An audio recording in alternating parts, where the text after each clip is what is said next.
So my talk is going to be about the data-centric workflow, but now with an agent. So a lot of the times, like, doing the data work, of course, everybody knows it's grueling. It's kind of, drudgery. You're looking at data, you're looking at annotations and labels and trying to make sense of it and trying to curate a good data set. But I want to show you that it can actually be fun, especially if you use a Sparkle agent in the process. So I'll show you how that goes in just a few slides here. As I was saying, my name is Harpreet Sahota. I'm hacker in residence at Voxel 51. My background is did my graduate studies in mathematics and statistics. I started off as an actuary. I worked right here in downtown Chicago, right down the street, 175 West Jackson for a few years, working as an actuary. I realized that turning papers in wasn't going to get me paid, and spent too much time taking exams and trying to level up that way. So I said, let me just go into data science because that was like the hot new thing. So I became a biostatistician and a data scientist. And I've been doing deep learning stuff for now about 5 years. I've worked at primarily developer tooling companies such as Voxel 51, but also at Deci AI, which was recently acquired by NVIDIA, as well as Comet and Pachyderm and a couple other places like that. So this talk, actually, I gave this talk, a version of this talk, a couple of days ago for the IEEE. Are you guys familiar with the IEEE? They put on like CVPR and the main computer vision conferences. So they invited me to give a talk about 51, but their constraint was like, it has to be about agriculture. And I was like, all right, well, I don't know much about agriculture or agricultural data sets. So I went on kind of a mission to learn all about agricultural data sets and try to find a suitable one to make a presentation out of. And the result of that research is this blog post here. So definitely check this blog post out if you are working in agriculture and just kind of want to see some of the new data sets. Just show of hands, anybody here working in agriculture? Awesome. Might be somewhat relevant. I'm not going to talk too much about agriculture here, but we'll be working with the data set that involves agriculture. And in this process of preparing for this talk and just doing this research on agriculture data sets, I realized it has its own kind of set of very specific messy realities. And it's things that we're all familiar with. Near duplicates, especially if we're taking images in like frames, or we're taking images overhead of a crop, and we've got them right next to each other, right? There's a lot of these duplicate frames, very severe class imbalance. They might have a handful of crops that just dominate the class distribution. Just inconsistent labels and things that we're kind of familiar with in, whether it's in natural language or computer vision. Familiar challenges. And kind of the whole thesis of this talk is, finding that stuff is boring work, it's hard work, but it's important work, because ultimately at the end of the day, model performance does depend on data quality. And we see this more and more now, especially with robotics and physical AI. Having a good RLE, reinforcement learning environment, and curating the right episodes and things like that is crucial, it's important. But it doesn't have to be boring work, it doesn't have to be grueling, it could actually be fun if you use a Sparkle agent in the workflow. So everything from exploring a data set, kind of catching class distributions or class imbalances and things like that. To me, it's kind of more like solving a puzzle in real time than being like this drudgery kind of work. And I want to show you how we can do that using 51 and using agents. And of course, like it is grueling, drudgery type of work if this is your workflow. If you're like, all right, I got a bunch of images, let me open up the annotation files. Okay, it's a list of integers, and here's my image. Where does the bounding box go? If I have a segmentation mask, maybe I open the segmentation mask, and then I see, oh wait, the segmentation mask is actually all black. I can't really see it. So that's not very useful, not helpful workflow. If you're working like this and have this as your workflow, yeah, it's going to be boring, hard work. You have agents now, of course. We can ask Claude to write a quick script and have it collate our annotations with our actual media that we have, and maybe it does its thing, it spits it out, and then it gives us a nice little plot here of our images overlaid with the annotations, and that's nice. That's cool to look at a high level, but it's not interactive, right? You don't get to filter, you don't get to you don't really get to get hands-on. But it's a lot more fun with 51 if you're able to have now in one UI. This is 51 open source library, right? So you just pip install 51 if you're working locally. You launch the app and it's running locally on your machine. And you're able to see now all of the annotations overlaid with the media. You're able to filter, clear out annotations. You're able to actually get kind of more interactive with this workflow of exploring and understanding what's in your data set. And this is cool, but it's even cooler with Sparkle agents, as you'll see in a second.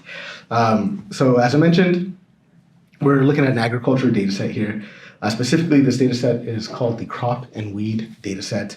8,034 images and 112,000 hand-drawn bounding boxes and points and masks. And these label types actually live on every single sample. So not just on some of them. They have these types of labels on every sample. Bounding boxes for plant detection. We've got key points, as you see here. I'm kind of hovering over a key point there. And that shows where each plant's stem position is. And then also a full kind of per pixel segmentation mask. This data set, if you're interested in checking it out, it's on Hugging Face. I uploaded it to our Hugging Face org. So you can go to I think huggingface.co/voxel51. That should take you to the org, and you can look at all the data sets that we have there. To date, we have nearly 200 data sets there that you can check out. And just recently, I didn't figure this out. GPT 5.6 Sol helped me figure it out, how to deploy the 51 app within a Hugging Face space. So if you actually want to get hands-on with this actual data set that we're going to be working with today, just scan that QR code. This will take you to a Hugging Face space where that data set lives, and you can kind of play around with it and get more hands-on if you're curious. So if you're familiar with 51, some of you are, most of you aren't, but there's a lot of like bread and butter things you can do with 51 to help understand your data set. Everything from building dashboards that are interactive and clickable to computing embeddings, and then using those embeddings that you have to do other types of non-trivial workflows like computing representativeness and uniqueness and things like that. And you're able to kind of see where these images live in this embedding space, so you can get some notion of similarity and other interesting metrics like that. But I don't want to talk about bread and butter 51. I want to talk about a couple of really interesting new things that we have cooked up in 51 with our recent release. Specifically, we have the 51 Agent and also in-app annotation. And so these are some new things that we released in the last month or so. So who here has heard of an agent? Who's familiar with what an agent is? Yes, all right, finally get some hands. And so most agents rely on two things. That's skills and MCP. So anybody want to shout out what a skill is? Arjun, I know you because you do. What's a skill? Skill is kind of like a recipe, right? Yes. So it's like a list of instructions that an agent follows reliably every time. Yep. In natural language, though, it's not programmed. Yep. So natural language, step-by-step instructions, not like a prompt trick, but like an onboarding document that you would give to a new teammate. So you have the goal, you state the goal, the prerequisites, and the exact sequence of steps that you need to take to accomplish that goal, and some kind of gotchas about what might go wrong. And so 51 Agent that we have in the enterprise app is actually using skills plus MCP. But you can use the skills without using the 51 Agent in the enterprise app. You can use it locally as well. We have our skills in a skills repo. So you check that out. It's just if you look up like 51 skills, it should come up. And then the other part of it is MCP. Anybody familiar with MCP? Yes. Anybody want MCP? Want to shout it out? What is it? You know what? I'm terrible. No worries. No worries. Just MCP, model context protocol, and this is just a way for it to execute those skills. Essentially, right? We're exposing a bunch of operators to our agent, everything from dataset management to model inference and brain computations, things like that. And I think Arjun, you might be going into MCP and skills in your talk later, so you'll get a deep dive on that. But the 51 MCP server is also on GitHub, and you can use that as well.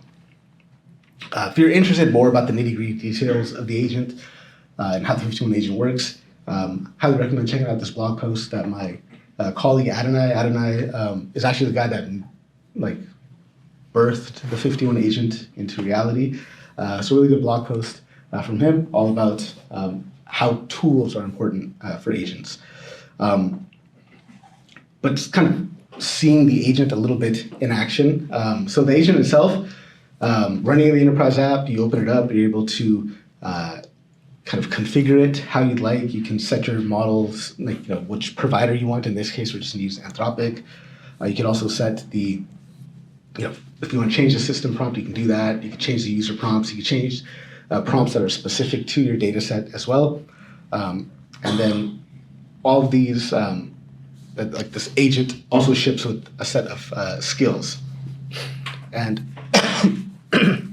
these skills are really kind of like workflows that people use every day. And you can see here when we go to the skills tab that they're kind of grouped by what you want to accomplish.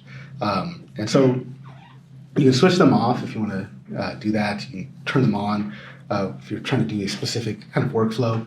And every one of these skills follows this like skill.md, the open agent skill specification, skills.md file. And it has all that stuff that we talked about before. With the 51 agent, once you open it up, you can just click on a skill directly and it'll execute that skill. So here what I'm doing is I'm using the dataset discovery skill, and this actually will just list all the datasets I've ingested into 51 format and gives me a brief overview of each one of those. And then I can also click on a data quality skill. And the data quality skill will actually, the agent will go and it'll compute metrics for each image, such as blurriness and brightness and entropy and things like that. So it's quite powerful, right? But we can do some more interesting, non-trivial things with it. So a previous slide I showed you that you can click on the skill and it'll execute the skill, but actually I can interact with my agent using natural language as well. So here I'm just asking the agent to give me a quick overview of the data set, everything from media types to label fields and anything unusual that I might see in the metadata. And so I'm literally kind of chatting with my data. I know that's kind of an outdated term nowadays, but this is literally chatting with the data and seeing the results side by side. So it's a very powerful workflow. And in this course of chatting with the agent, right, as I was kind of preparing this talk and playing around with the data set, when I was chatting with the agent initially, it told me that vegetation was highly imbalanced. And so I started to dig deeper and ask the agent, okay, why is vegetation so dominant? And so what I'm doing here is I actually ask the agent to build out a histogram of all the ground truth tasks. It does this aggregation, opens a histogram panel, and it tells me what I'm looking at. I've got 84 classes, over 100,000 detections, and then one giant problem. And that giant problem is that very imbalanced towards this class called vegetation. It's nearly 30% of all the annotations I have in this data set. So keep that in mind. This vegetation class is a problem, and we've got to figure out how we can solve this. And so the agent then offers to filter out or create a dataset view with the vegetation labels filtered out. So in one click, it builds out the views, and now we can see kind of the real species, plant species distribution. It becomes kind of more telling for us. And we're able to do this with no code and just under a minute. And we're able to kind of quickly diagnose the problems with our data set. So then I asked the agent actually to go one step further, and it created this dashboard for me that you're looking at. So instead of the histogram, I wanted something more interactive. And here I have a dashboard. So it creates a dashboard panel, wires up the plots, and then hands the keys over to me. Because it's important that we don't treat the agent like a black box that kind of just spits out an answer. We arm it with the tools that it needs to do the job for working within the app, and then have it produce something that I could drive myself and still have the human in the loop with the agent. So I'm taking over here, I'm looking at the label distribution, I see some imbalance, and the dashboard is, as you saw, interactive. As I click into each one of those bars, the app view filters and all the other corresponding plots filter as well to what's in my view. So you see here I'm clicking on a class in the chart, and then the grid is filtering. And so now I'm not just kind of staring at a bar in the chart, I'm kind of looking at the actual images behind it as well. So this is kind of like a nice loop with the agent. The agent does the setup, it builds out the dashboards with the tools I gave it, and then I'm the one actually interacting with with what it produced and kind of making decisions. So here I'm still driving the analysis with the agent, because as I was looking at these charts, I noticed that there's a lot of environmental metadata that we have, everything from soil, moisture, soil type, and lighting conditions. And in this specific instance, I was really curious about lighting condition. So I click a lighting condition on the chart, the grid is filtering to just those samples. I'm now looking at a histogram of just the brightness values that it computed for me for that specific class. And just kind of getting to know my data a little bit more. And you notice here, I'm not writing any Python code, I'm not using OpenCV. I mean, it's in the background being used, but I'm not having to do any of that work myself. So it's saving me time so I can make a decision quicker. So in this kind of workflow, as I'm kind of exploring the data set, when I was reading the paper, the folks that built the data set, they put some decent thought into redundancy of images. So the way this was collected was that there's recording sessions, and then every shot in a recording session, the shots are supposed to be spaced 3 meters apart. And this is specifically to avoid duplicate frames. And so here I'm kind of checking if that hypothesis actually holds up. What I'm asked the agent to do before this was actually compute embeddings. In this case, I'm using embeddings from Clip, looking at the distribution of those images in embedding space and coloring by uniqueness values. And I'm able to see clusters of images that are not unique. And so then, able to then ask the agent some more in-depth questions. And what stands out to me is that actually there's one specific session, application set 67, that accounts for a lot of the duplicates that we see. So the spacing rule that the authors had used, it helped, but it couldn't outrun the fact that one field was photographed patch by patch on the same afternoon, and all that kind of looks the same to an embedding model. And of course, if it looks the same to just a simple Clip embedding model, it'll confuse any other model downstream. So now this workflow is I'm actually going to ask the agent to help me figure out the distribution of bounding box areas, so I can then audit the annotations themselves. So I got a couple plots up just so I can verify what the agent does next and see if things actually filter down. And then I ask it to find detections with a bounding box smaller than 1/10,000th of a image in terms of pixels, or stem points that fall outside of their detection box, because these would be kind of invalid annotations, right? So that query is quite annoying to write by hand. It's not, it just wouldn't be fun to write that, or explain to an agent exactly what to do and check its work. But if you're looking at it in the app, how it's doing it, it becomes more, trustworthy and more easier to do. Here, I'm simply just demonstrating that actually, if I do have a complex query that kind of goes beyond what our skills account for and beyond what we can do natively with the FiftyOne SDK, just pip install FiftyOne, you get the app, but then there's also the FiftyOne SDK, and that has a set of methods and routines for working with the data set. But here I'm just demonstrating that actually, I don't know why that's not playing. Here I'm just demonstrating that actually this agent will respond to complex queries just by drafting Python code that it's just going to run for us.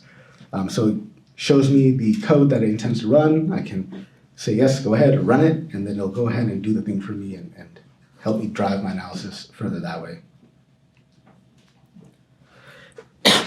And so when I asked it to help me find, these all should be playing by themselves or not.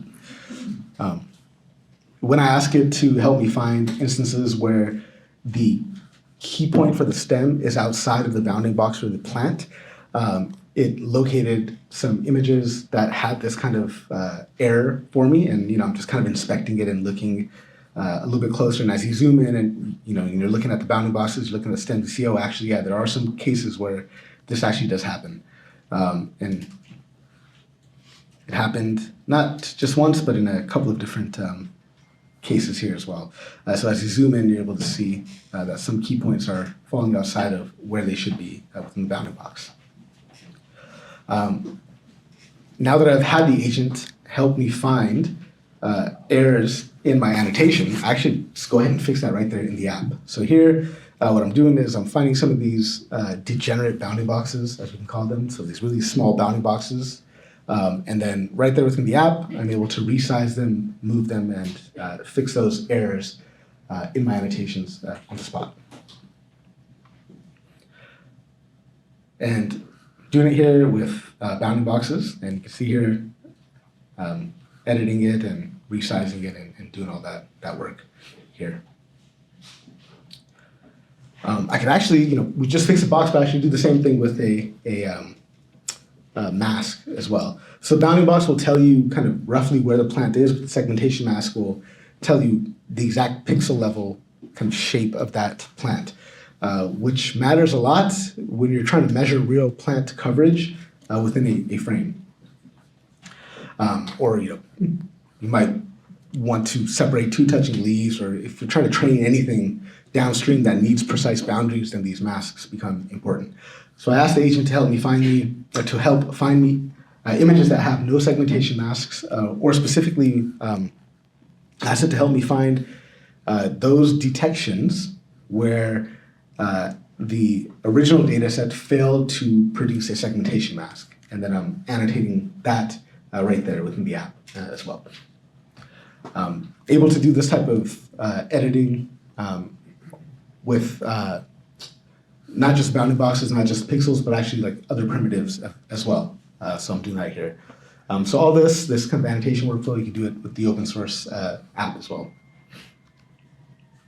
So once I've done this, once I've kind of gone through the workflow of fixing my annotations and curating a data set, I can then go ahead and export my data set. So here, I'm going to take a view of the data set that the agents and I had created after some iteration, and I'm manually just going to export it to COCO format, so then I can train a downstream detector on it. Or rather than do that manually myself, I'm just going to ask the agent to do it. Not only am I going to ask it to export the data set, but then actually go ahead and train a YOLO model for me. So that's what's going to happen here behind the scene. The agent's going to go through, export the actual curated data set, and then train an Ultralytics YOLO model on top of that. And once that's done, I can actually ask the agent to then go ahead and evaluate that model. So here, within FiftyOne and the open source app as well, there's the entire evaluation suite that we have. I just asked the model to evaluate its predictions. So we together curated a data set, exported it, fine-tuned the model, and now we're going to go ahead and evaluate it. And so the agent runs the FiftyOne SDK in the background, does the evaluation methods, and I'm able to drill down and kind of look at what is in the model performance kind of at a granular level. So I'm going to wrap up now because we got some awesome talks, but kind of the thing I want to do real quick for wrap up is just zoom out, because everything we saw actually just follows a pattern that shows up quite well, whether you're It's 6:30. Yes. Whether you're working with, I gotta read that. Yeah. Whether you're working with agriculture images or whatever type of visual media that you're working with. And that's ingest the data, explore it, improve it, fine-tune, and then iterate. Fine-tune, evaluate, and then iterate. If you look back at these last several slides, it's kind of like the shape of what we've done here. We've taken the boring work of data curation and with agents, we made it sparkly and agentic. And it became fun. At least it was fun for me. I spent like 3 days just messing around with the agent and then I had to record the GIFs somehow. And it took me 3 days to record all those GIFs because I was just having so much fun and had to figure out which ones I wanted to actually include. But that's what we did in this talk. We ingested crop and weed and had the agent kind of help us in our curation workflows. We explored it. We saw imbalance in terms of class imbalance, in terms of labels. We saw some distribution domain shifts in terms of lightings. We saw redundancy in the embedding space. Then we improved it. We kind of used this geometric query. We used the bounding boxes, fixed annotations on the spot, and then curated and exported that curated view, trained a model, and evaluated it. All right there in the app, not having to go back to the FiftyOne SDK and write code, just chatting with the agent. This workshop I'm doing is going to take what we've discussed here over the last 27 minutes, and it'll actually, we'll go deep, like an hour and a half, we'll go deep. We're going to go from just images with no annotations to something that we can triage, build an annotation queue, do the annotation, fine-tune a model, evaluate and iterate and do all that. So we'll be doing that hands-on. No agent in this talk. This will strictly be hands-on writing code if you're into that. Almost. You gotta eager to get me off stage. Like I said, if this looks interesting, if this is cool, if you guys want to have a workshop hosted, whether it's at your university or with your team, you can scan that QR code and I'll be happy to come out and show you how to use the open source FiftyOne library. We could use it on your data sets. I could sign an NDA. I've done that before. Or we could just use a good proxy for the type of problems you're working on and do it that way. That is it for me, guys. Thank you very much.